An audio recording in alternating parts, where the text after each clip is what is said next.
नमस्कार।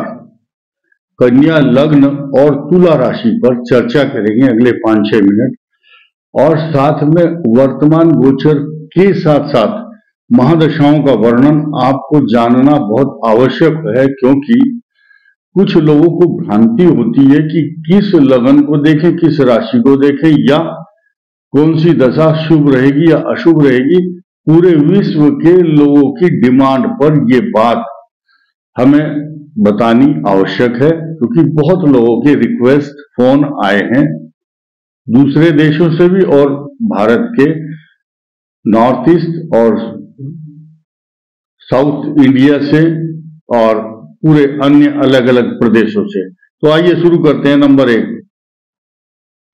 चित्रा नक्षत्र द्वितीय और तीसरा चरण, स्वाति नक्षत्र 4 चरण और विशाखा नक्षत्र के 3 चरण मिलकर के तुला राशि बनती है। कन्या लगन हो, अगर तुला राशि हो और ये नक्षत्र आपके हैं, तो ये वीडियो सिर्फ आपके लिए है और किसी के लिए नहीं है।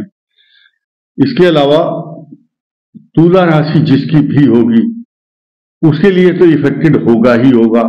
कन्या लग्न होगा तो वो भी देख सकते, वो भी देखेंगे, वो उनके लिए स्पेसिफिक होगा, सिर्फ केवल और केवल उनके लिए होगा। लेकिन तुला राशि की जो महादशाएं हैं उनका वर्णन सब तुला राशि वाले सुन सकते हैं। आइए शुरू करते हैं। नंबर 1, जो चित्रा नक्षत्र में जन्म लिए हैं और तुला राशि है, उनकी 21 वर्ष की उम्र तक राहु की महादशा रहती है, और राहु महादशा इनके लिए शुभ फल प्रदान करती है, क्योंकि कन्या लगन में अगर राहु होगा, ना भी हो, तो राहु शुभ फल प्रदान करता है। लगातार 18 वर्ष तक इनको अच्छे एक्सपीरियंस के साथ साथ सेट कर देता है।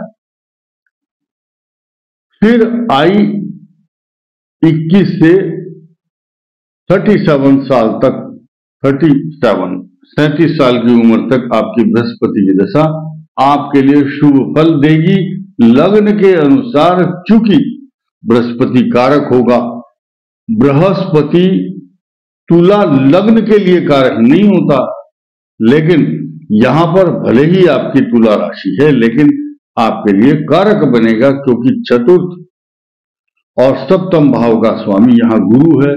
उसकी दशा 16 वर्ष तक, यानी कि 37 तक शुभ फल प्रदान करेगी। फिर 56 साल की उम्र तक लगातार शनि महादशा आपके लिए वरदान बन जाएगी। आपका शनि कहां बैठा है निर्भर करता है उसके ऊपर, लेकिन फिर भी शनि की महादशा, क्योंकि पंचम और छठे भाव का स्वामी होकर के, और तुला के लिए योग कारक विशेष रूप से होता है।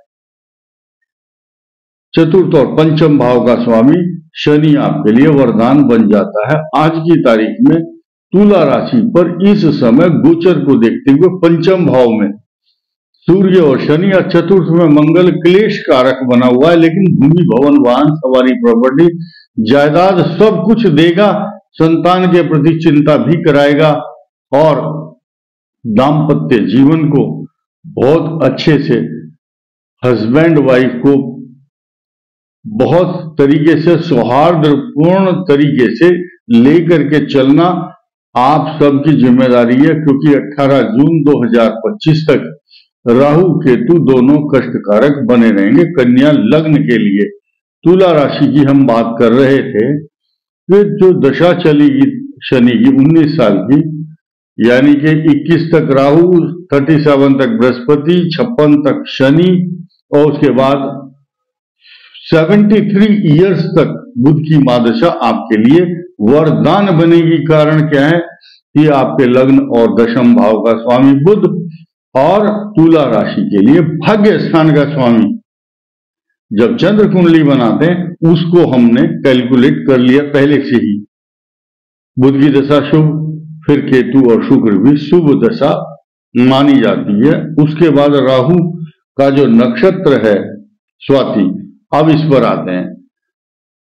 स्वाति नक्षत्र में राहु की महादशा होती है, उसके बाद 16 वर्ष तक बृहस्पति की दशा इनको लाभदायक रहती है। फिर शनि 19 वर्ष तक लगातार आनंद पूर्वक भूमि, भवन, वाहन, सवारी, प्रॉपर्टी, पैसा, जायदाद, तरक्की, सोना चांदी, अच्छी अच्छी गाड़ियां तथा सम्मानजनक जीवन जीता है मनुष्य और अपनी ख्याति और प्रतिष्ठा को खुद ही मेंटेन करता है, खुद बनाता है। उसकी संतान बहुत तरक्की करती है लाइफ में। और इसके बाद शनि दशा इनके लिए अच्छी, फिर उसके बाद बुध 17 वर्ष और 7 साल केतु और 20 साल शुक्र। और ये सारी की सारी तुला राशि के लिए वरदान बनती है। और उसके बाद विशाखा नक्षत्र वालों का 16 वर्ष तक बृहस्पति की दशा का प्रमाण है।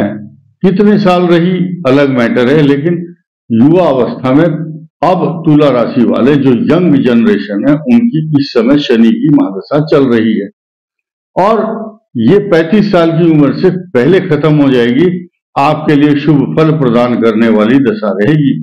उसके बाद 17 वर्ष तक लगातार बुध शुभ फल देगा। कब तक? 52 वर्ष की उम्र से पहले पहले ही। फिर केतु और शुक्र की महादशा इनके लिए वरदान बन जाती है। फिर सूर्य दशा, विदेश यात्रा, नेत्र पीड़ा, झगड़े, खर्चे, टेंशन, परेशानी, आंखों के ऑपरेशन या स्किन प्रॉब्लम या कई प्रकार की समस्याएं रहती हैं। ऐसे रोग जिनका डायग्नोज करना बड़ा मुश्किल होता है, चंद्रमा की दशा तक पहुंचते पहुंचते आप बहुत आनंदित महसूस करते हैं। आगे भी सब दशाएं अच्छा फल देती हैं। अब ये जो मैंने नक्षत्रों के फल बताए, चित्रा, स्वाति और विशाखा, ये कन्या लगन के लिए वरदान बन जाते हैं।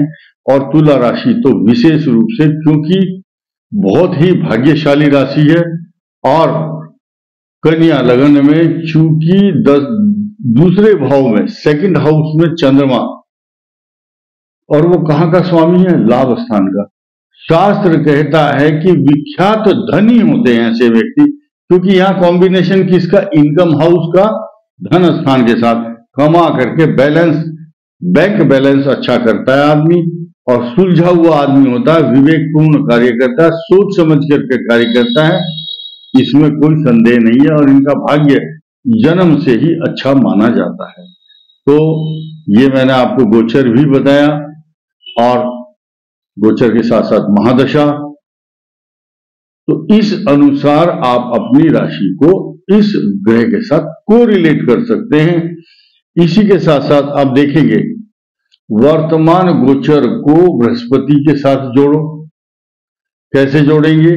तुला राशि पर 7वें भाव में बृहस्पति शुभ है, अमंगल उच्च राशि में है, क्योंकि रुचक योग बना रहे हैं।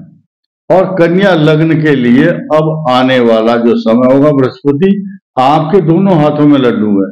30 अप्रैल को बृहस्पति आपके भाग्य स्थान में आ जाएंगे। आपको उन्नति, तरक्की, पैसा, जायदाद, प्रॉपर्टी, सम्मान तथा अगले साल और भी अच्छा फल देंगे। इस वीडियो में इतना ही। धन्यवाद।